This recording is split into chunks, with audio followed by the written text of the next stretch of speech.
बाहरी स्वस्थता के लिए क्या किया? आप जो कपड़े पहनते हैं वो कपड़े भी ऐसे होने चाहिए जो आपके शरीर से टच होते हैं।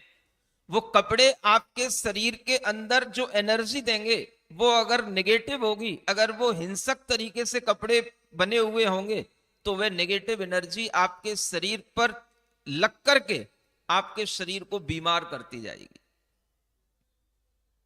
बाहर से भी शरीर को स्वस्थ बनाए रखने के लिए जो हम कपड़े पहनते हैं वो कपड़े भी मटन टेलों के यूज किए बिना, कोई भी तरह के नॉन वेज प्रोडक्ट के यूज किए बिना शुद्ध शाकाहारी अहिंसक वस्त्र होना चाहिए। इसलिए आचार्य महाराज ने चल चरखा को बढ़ावा दिया, हथकरघा को बढ़ावा दिया। इससे क्या होगा? जैसा आप अन्न खाते हैं वैसा मन होता है, यह बात भी ठीक है, और जैसे आप वस्त्र पहनते हैं वैसा भी मन होता है, यह बात भी है। इसको भी आप इसमें ऐड कर लेना। शरीर के बाहर से यूज किए जाने वाली चीजें और शरीर के अंदर जो हम इनटेक लेते हैं वो जो यूज की जाने वाली चीजें, आहार आदि का विज्ञान, ये दोनों ही तरह का विज्ञान हमें आचार्य महाराज ने बताया। और इसीलिए उन्होंने एक तरफ हथकरघा चल चरखा को आगे प्रमोट किया, तो उन्होंने एक पूर्ण आयु जैसा बड़ा आयुर्वेद का कॉलेज जबलपुर में स्थापित करवाया। किस लिए? भीतर से भी स्वस्थ रहो, बाहर से भी स्वस्थ रहो। ये निमित्त नैमित्तिक संबंध कहलाता है। जैसा निमित्त तुम्हारे सामने होगा वैसा ही नैमित्तिक कार्य तुम्हारे साथ होगा। वह शरीर के बाहर और भीतर जो तुम दे रहे हो उस सब का प्रभाव तुम्हारे मन पर पड़ता है। तो मन पर न केवल हमारे खाए हुए अन्न का प्रभाव पड़ता है किंतु पहने हुए वस्त्रों का भी प्रभाव हमारे मन पर पड़ता है। और ये आप आसानी से समझ सकते हो, देख सकते हो।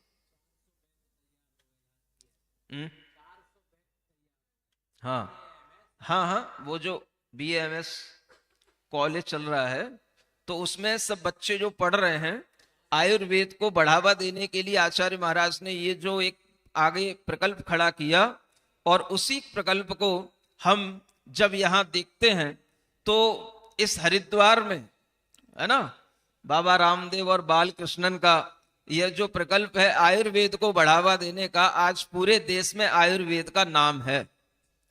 और इस आयुर्वेद को, इस विद्या को, जो हमारी भारतीय संस्कृति की विद्या थी, ऐसे ही महामनीषी सोचते हैं कि ये भारतीय संस्कृति की ये विद्याएं, ये कलाएं सुरक्षित रहें, ये कलाएं कभी मिटे नहीं।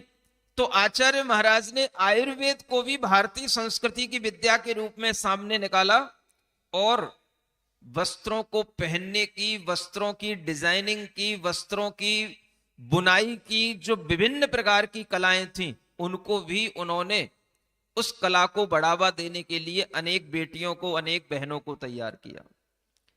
ये भारतीय संस्कृति के विकास के लिए जो आचार्य महाराज ने विचार किया और इसको बढ़ावा दिया, ये सब हमारे अपने स्वास्थ्य के लिए भी होता है।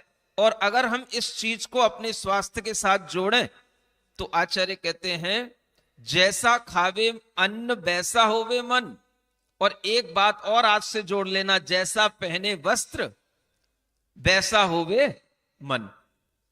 वस्त्र जैसा पहनोगे वैसा मन होएगा, और जैसा भोजन करोगे वैसा भी मन होएगा। आप देखो, अगर कोई व्यक्ति कपड़े अच्छे पहने हुए होता है तो आपके अंदर एक अच्छा भाव उत्पन्न होता है। अगर किसी के कपड़े खराब होते हैं तो आपके भाव भी खराब हो जाते हैं। यहां तक कि रंग का भी प्रभाव पड़ता है। अगर आपके वस्त्रों का रंग सफेद है तो आपके अंदर शुद्ध, शुक्ल, उज्जवल, शुभ्र भाव पैदा होंगे। सुनते हो? इसलिए ज्यादातर जो लोग आध्यात्मिक होते जाते हैं, भीतरी स्वास्थ्य, निरोगता, आध्यात्मिक मार्ग पर चलने की चेष्टा करते हैं, उनके वस्त्र भी या तो सफेद होते हैं या फिर वस्त्रहीन ही हो जाते हैं। हाँ? तो यह वस्त्रहीन होना भी अपने आप में एक बहुत बड़ा विज्ञान है। हमेशा प्रकृति की हवा, सूर्य की किरणों का समावेश उनके लिए इतना मिलता रहता है कि खाना पीना तो एक नॉमिनल काम चलाने के लिए रहता है, बाकी जितनी भी एनर्जी वो गेन करते हैं वो उन्हें प्रकृति में रहने से मिलती है। ये बात आपको समझ में तब आएगी जब आप इस तरह का मार्ग फॉलो करेंगे। सुनते हो?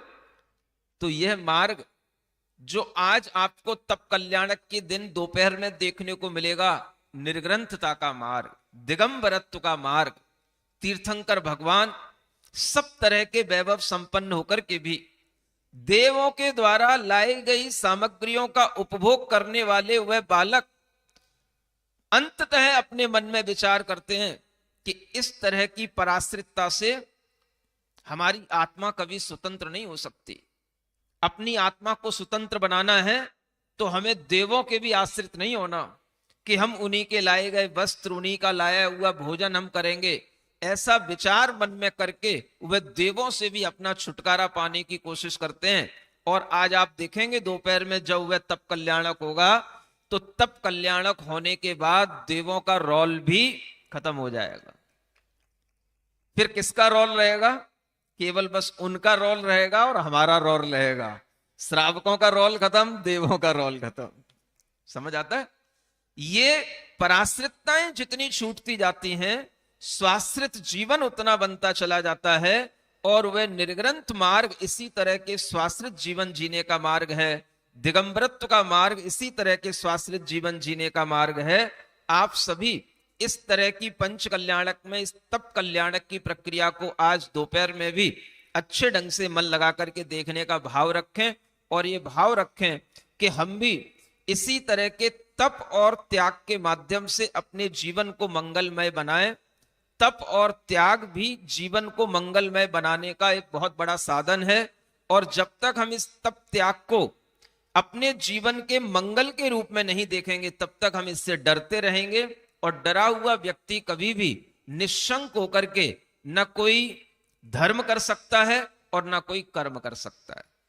इसलिए तीर्थंकरों ने हमें निर्भयता का, अहिंसा का मार्ग बताया और उस अहिंसा के मार्ग पर वो खुद भी चले और हमें चलने की प्रेरणा दी। आप सभी लोग भी इसी तरह के इस तप और त्याग के मार्ग को अपने जीवन में अपना करके जीवन को मंगलमय बनाएं। इन्हीं मंगल भावनाओं के साथ ओम अरहम, ओम अरहम, ओम अरहम बोल। ओम अरहम, ओम अरहम, ओम अरहम बोल। सभी कार्य की सिद्धि से तू पहले इसको बोल। सभी कार्य की सिद्धि से तू पहले इसको बोल। ओम अरहम नमः, ओम अरहम नमः, ओम अरहम नमः, ओम अरहम नमः। बोलिए महावीर भगवान की।